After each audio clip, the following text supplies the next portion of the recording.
Spoiler warning. It has been 11 years since BBC first aired the show Sherlock, and it has been hugely influential, inspiring one of the biggest fandoms on the internet with only 13 episodes produced. The show has inspired many works of fanfiction, fan art, and metas and theories about different aspects of the show. One of the biggest questions fans have been left with is, how did Sherlock survive the fall? In the Reichenbach fall, Sherlock appears to fall to his death until the audience sees him alive at the very end of the episode. The next episode, The Empty Hearse, shows his return and several possible ways that he could have survived. All of them leave something to be desired. The official method given by Sherlock to Anderson is certainly the best out of all of them, but Anderson himself points out several flaws. Hang on. That doesn't make any sense. How could you be sure John would stand on that exact spot? I mean, what if he'd moved? And how did you do it all so quickly? What if the bike hadn't hit him? And anyway, why are you telling me all this? If you'd pulled that off, I'm the last person you'd tell the truth to. However, I think I've cracked it. So, how did Sherlock survive? What stopped him from crashing into the ground? The answer? Nothing. Yes, nothing. I am proposing that Sherlock fell to the ground with absolutely nothing to stop him or cushion his blow and survived.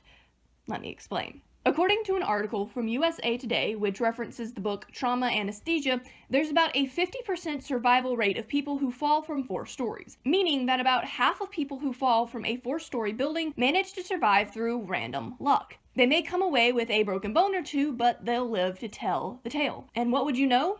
Bart's is 4 stories high. It may seem a tad obvious, but Moriarty's statement of "it isn't the fall that kills you, it's the landing" is pretty accurate. A lot of factors can go into survival rates, including how you fall, if there's anything along the way to break your fall, and how quickly medical response people can help you. What body part you fall on also matters. If you fall on your head from 4 stories, you're pretty much looking at instant death. But legs are not actually necessary for survival. It'll hurt like hell to land on them from 4 stories up, but you can survive a fall from that height by allowing your legs to absorb the impact. And remember, that's a 50% survival rate by pure random chance, by luck. I have a feeling that someone who had the ability to plan beforehand how they fell would have significantly better odds of survival. There's always been a couple of things about Sherlock's fall that bothered me. Even before we saw Sherlock at the end of the Reichenbach fall, I thought something was up with it. First of all, when Sherlock starts to fall, he is completely perpendicular to the building. However, when John finds him, he is parallel to St. Bart's. Somehow, between here and here, he managed to turn himself 90 degrees. The other thing that bothered me is that when John finds him, he is on his back with a lot of blood coming from his head, as though he smashed the back of his head on the pavement. But he falls face first, so his face should have been what got smashed in, not the back of his head. Obviously, this can be simply explained away by the fact that the fall was faked, but I think it lends evidence to how exactly the fall could have been faked. The evidence I have for this is circumstantial at best, but there's a couple of different factors that play into why I think he fell with nothing to catch him. First of all, he had no idea that Moriarty would commit suicide before he jumped. Sherlock planned for a lot of things, but that wasn't one of them, meaning that whatever method he used to jump off of Bart's would require him to fake it convincingly with someone a few dozen feet above him watching on. Even if we believe that Mycroft somehow managed to get in touch with the snipers and convince them not to shoot, which I have doubts about, Sherlock would still have had to fake it to Moriarty. Timing is also an issue.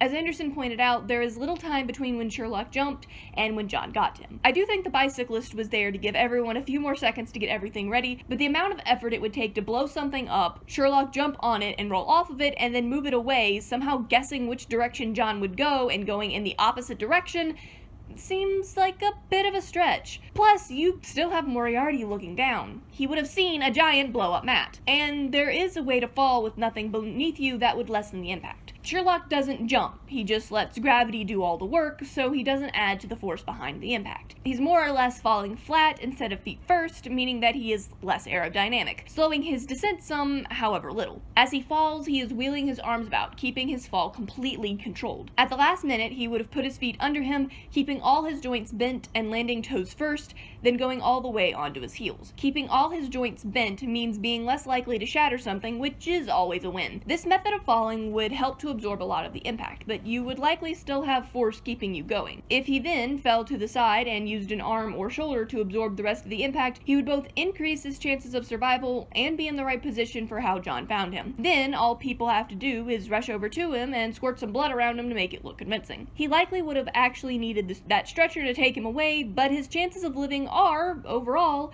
pretty good. I realize that the reason Moffat and Gatiss decided to give us such lackluster explanations is because they didn't feel they could come up with a convincing way for Sherlock to survive. His ability to fall with no cushion and survive was probably an accident, but this, I feel, is a reasonable explanation for how he could have possibly survived. So here you are, show creators, a good explanation. But what do you all think? Is my explanation reasonable? Do you see any flaws behind it? Do you have a different theory? Let me know in the comment section. If you enjoy this video, like it, consider subscribing, and if you want to see more videos like it, consider joining my Patreon. You can join for as little as $1 a month. Shout out to my patron Andrew. Bye now!